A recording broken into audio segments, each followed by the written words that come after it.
In this lesson, we're going to discuss the problem with slopes. So just as a reminder, during lecture, I will be using a calculator for calculations just to save time. So what are we going to talk about in this lesson? Well, by the end of this lesson, you should be able to answer the following little question. What is the problem with finding the slope of a line using only one point, and how do we start to fix this? Now, Unit 1, the big question we're trying to answer with this set of lessons is how do we find the slope of a line using only one point? So start with the warm-up. Here you should pause the video and try to do these warm-up problems yourself, and then you can start the video again and the answers will appear. Alright, so hopefully that warm-up helped get your brain going about slope. So now we're going to actually start with sort of the hardcore calculus concepts. So first, a definition: a smooth curve is a curve with no sharp corners, cusps, or turns. So given a smooth curve, a line between any 2 points on the curve is called a secant line, and a line that touches the curve at exactly 1 point is a tangent line. So that was a lot of words just there, so let's go ahead and draw this in a picture and see if we can make it make more sense. So let's first draw a smooth curve. So that could be something as easy as something like that. So just anything that doesn't have any sharp turns. So that's a smooth curve. Now let's draw a secant line. So a secant line is a line that goes through any 2 points on the curve. So maybe we choose a point here and a point here.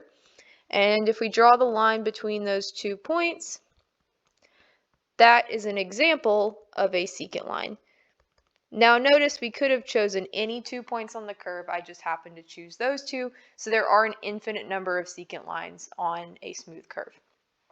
Now let's look at a tangent line. So maybe I'll do gold for tangent line. So a tangent line touches the curve at exactly 1 point. So maybe, just so you can see the comparison with the secant line, maybe I'll put my point there and I'll draw my tangent line like that. So once again, I just happened to choose this particular point, but I could have chosen any point on the curve. So once again, we have an infinite number of tangent lines on a smooth curve. Okay, so hopefully that clarifies the definitions a little bit. So you've seen secant lines before. That's just a regular old line, 2 points, we can find the slope. A tangent line is going to be a bit more difficult. So next, what I would like you to do is complete this exploring secant slopes activity. So you can complete this by going to the file on Canvas or scanning the QR code to complete this problem. So at this point, you should pause the video and complete this activity. And once you're done, I'll have some example answers pop up, but those aren't the only answers that you could get. And this is an example of answers that you could have gotten. The pattern should decrease toward 1. So as long as your numbers on the slope values are approaching 1, then that's good. So one thing I want to discuss really quick, since the 2 points are getting closer together, eventually they're going to get so close that it's just going to look like 1 point. So you may have tried to see how close together you could get the 2 points, and that's actually a good thing to do. So eventually, when these 2 points get so close together that we can't tell the difference, eventually we're going to get the slope of the tangent line because it's like the 2 points are just 1 point. Okay, so another definition, another name for the slope of a secant line is the average rate of change. So you're going to see this a lot in calculus where we give a lot of different names to the same thing. And so the big thing about calculus is we have 2 main topics. We have slopes and we have areas. We're going to talk about areas a lot later, but for at least most of the class, we're literally going to just be talking about slopes, but we're going to give it a bunch of different names. So one of those different names is average rate of change. So as an example, we're going to find the average rate of change of f of x is equal to x squared plus 2x plus 3 on the given intervals. Okay, so just as a reminder, interval notation is a must know. So if you don't remember that, make sure to go and review it. So we're going to look at this from an algebraic point of view. So we're given the equation of a function, and I want to find the average rate of change of that equation. So for part A, let's see what we can do here. So we know that average rate of change is slope. So even though it has a different name, we already know the formula for that. So slope, remember, is y2 minus y1 over x2 minus x1. Okay, and we're given two x values, and we can use those two x values in the function to get the two y values. So first, I'm going to find f of 2. Okay, so f of 2 is equal to 2 squared plus 2 times 2 plus 3, and that is equal to 11. And then I'm going to do f of 2.1. So that's going to be 2.1 squared plus 2 times 2.1 plus 3, and that is equal to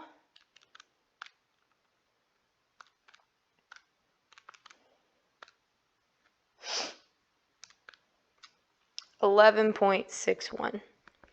Okay, so now I have two y values, and I was already given two x values. So I can go ahead and plug that into my formula, and I'll have 11.61 minus 11 over 2.1 minus 2. And like I said, in lecture, I'm going to be using a calculator. So that is equal to 6.1. All right, let's try one other example, and then you're going to try the last two. So this next example I have from 2 to 2.01. So same thing, I'm going to find my two y values. So I already know that f of 2 is 11, and f of 2.01 is equal to 2.01 squared plus 2 times 2.01 plus 3, which is equal to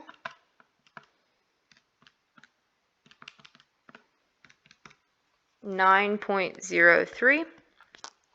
Okay, so then if I put this into my slope formula, I'm going to have the following. I'm going to have 11 minus 9.03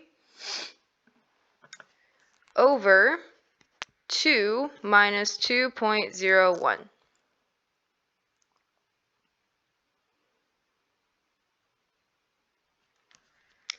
And that is equal to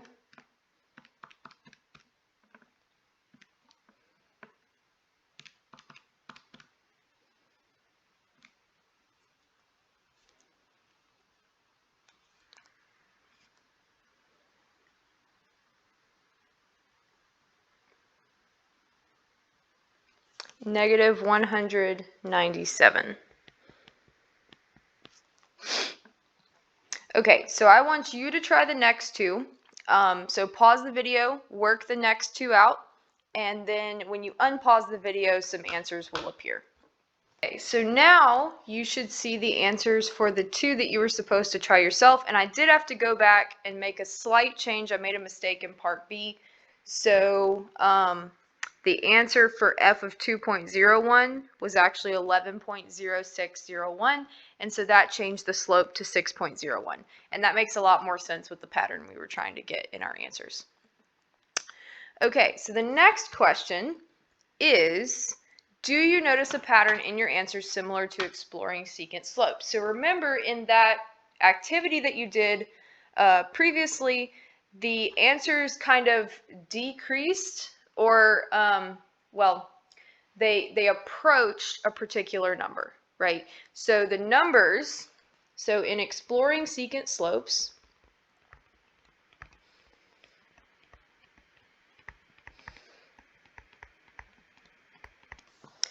the slope values approached 1.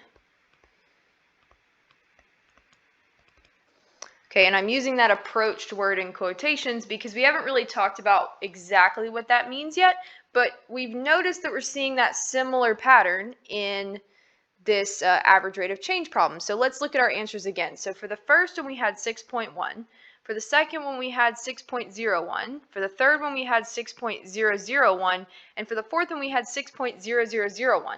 So each time we're adding that 0 in the decimal place, what that's doing is that's bringing our answer closer and closer and closer to 6. So in the average rate of change example,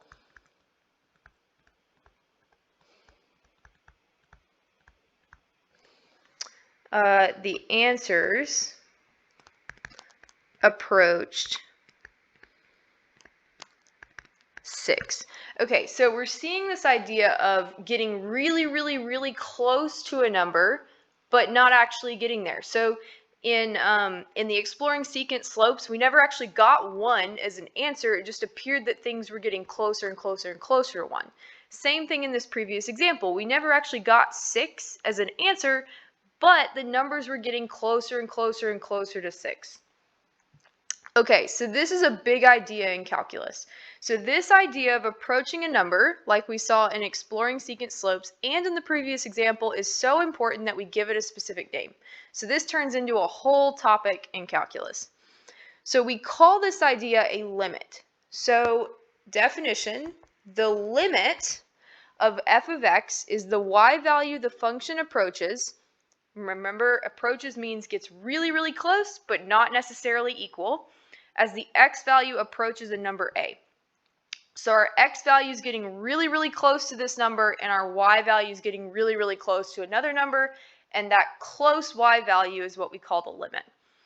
So we're going to start to see some funny looking notation. So that's always a big thing in math. Notation is basically a mathematician's shorthand of writing out things that would normally take a long time in words. So let's look at this notation right here.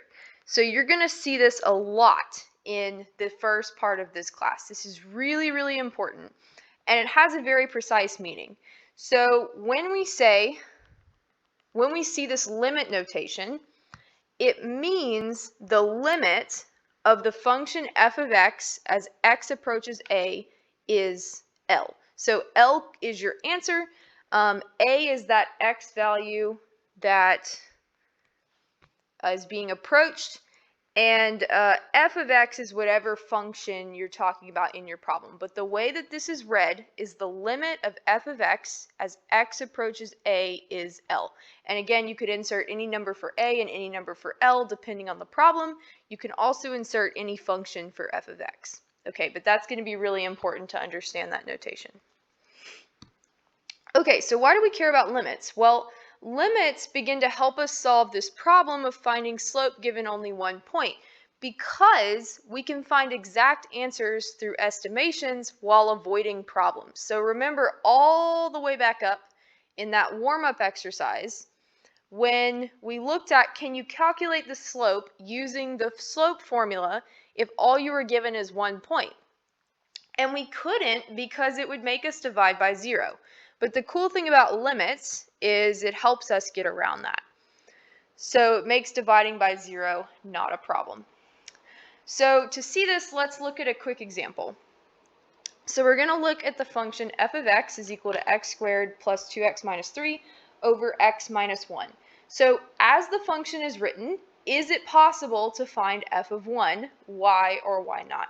Well, let's try to find it and see what happens. So if we try to find f of 1, we're going to get 1 squared plus 2 times 1 minus 3 over 1 minus 1. Well, what's going to happen here is we're going to get a number on the top, but we're going to get 0 on the bottom. Okay, so, well, let's write this in words. So, f of 1 is undefined because the denominator is 0 when x is equal to 1. Okay, so f of 1, not a great thing to find with this particular function. However, we can approximate it without actually finding it. So if we were actually to look at the graph of this function, what it's going to look like is basically a line, but we're going to have like one little point missing. And that point missing is going to be at the x value of 1. Okay, so this is like a line with a hole in it, is what we say. So if that's our only problem, then it's sort of like we can kind of imagine what that value would be if that hole were filled in. So that's sort of what we're doing with the limit here. So again, it's not part of the graph, but we can approximate what it should be without actually saying that f of 1 is equal to a number. Okay, so the idea with this is we're going to use values really close to 1 for x, but not equal to 1. And what this is finding the limit. Okay, so that's two ways of describing the same thing. So finding the limit, we're using values of x really, really close to 1 and seeing what the y value is. All right, so I want you to try this. So I want you to complete the table below and round each answer to 4 decimal places. So I've given you some x values, and I just want you to find the y values that go with those x values. So pause the video here and work that out, and then the answers will pop up when you're finished with that. 1 and 4.001. So again, we're seeing this pattern. So let's look at our answers from left to right. So first we got 4.1 for 1.1. We got 4.01 for the x value of 1.01. We got 4.001 for the x value of 1.001, and we got 4.0001 for the x value of 1.0001. So again, if we read those answers from left to right, we have 4.1, 4.01, 4.001, 4.0001. We begin to see that same pattern. So we have the numbers approaching 4 as the x values approach 1. So our next question is to estimate the limit of f of x as x approaches 1. So notice I use the word estimate here because we're not finding it exactly quite yet, but we can estimate the limit using this table. So let's practice using our limit notation. So first we're going to write this answer as a sentence, and then we're going to translate it into notation. So the limit of f of x as x approaches 1 is about 4. Okay, so that's my answer in a complete sentence. So now let's translate that sentence into math limit notation. So the limit, so we write LIM, the limit of f of x as x approaches 1 is about 4. So notice I use those squiggly lines to indicate an approximation instead of an equality. So this is our notation right here. But remember, when you're writing mathematical notation, every single thing you write, you should be able to translate back into a sentence in plain English. Okay? So notice how our sentence here went directly to that notation there. Okay, so it's important to use that precise notation so that it's easy to read your solutions. Okay, because that's all we're doing. We're making an argument with words, we're just writing it in symbols. Okay. All right, so let's look at another example. So here we're going to decide whether each of the stated limits is true or false for the graph of f of x given below. Then we're going to explain our choice. So this example is a little bit different because in the previous ones we were given a table of x values and y values. Now we're going to look at a graph. All right, So the first one says the limit of f of x as x approaches -4 is 2. Okay, so let's practice translating this statement into notation. So we're saying the limit of f of x as x approaches -4 is, which is the same thing as equals, is 2. Okay, so remember this number here that x is approaching should be an x value, and this number here that's the answer to our limit is a y value. Okay, so what we're going to do is go look at our graph at x is equal to -4. So let's kind of look here, and let's see what our graph is doing close to that x value of -4. Well, I see that right at -4, we do indeed have a y value of 2. So I can conclude that my limit is in fact 2. So this one is going to be true because at x values close to -4, the y value is 2. Okay, so first one done. All right, our next one says the limit as x approaches -2 of f of x is equal to -4. Okay, so what we're going to do is go look at our x value of -2 and see what that y value looks like around that x value. Well, if I look precisely at -2, I see that my y value is -4. That's a good sign. And if I continue to look around that, so within that interval, they get closer and closer and closer to -4. So this one again is true. And why is this true? Because at x values close to -2, the y value is close to -4. So in this first one, I should amend this statement just a little bit, and I should say that the y value is close to 2. Okay, now let's look at our third question. So we have the limit as x approaches 1 of f of x is equal to 0. All right, so let's look around the x value of 1. So that's right here.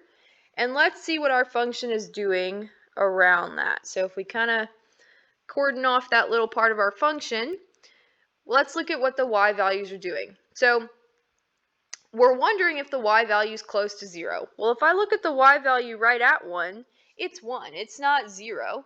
And none of the other numbers around there look like 0 either. So this one's going to be false because at x values close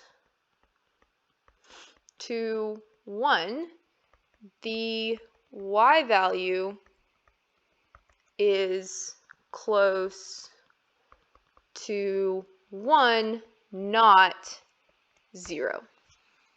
Okay, so let's recap what we've done in this lesson. So we kind of did a lot. We started with slopes way up here, and we talked about the slopes of some special lines. So we had secant lines and tangent lines, and we talked about how to find the slope of secant lines, which you've known how to do for a long time, as long as you know that formula for slope.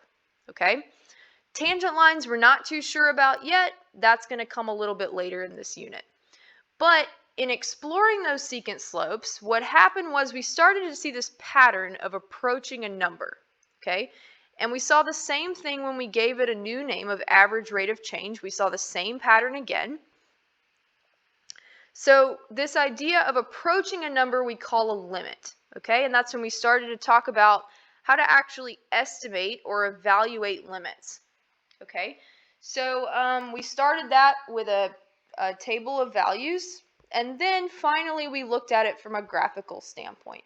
So just remember, a limit is this idea of approaching a y value as your x value is also approaching some number. So again, it doesn't mean equality necessarily, just looking in those little areas around the x and the y value.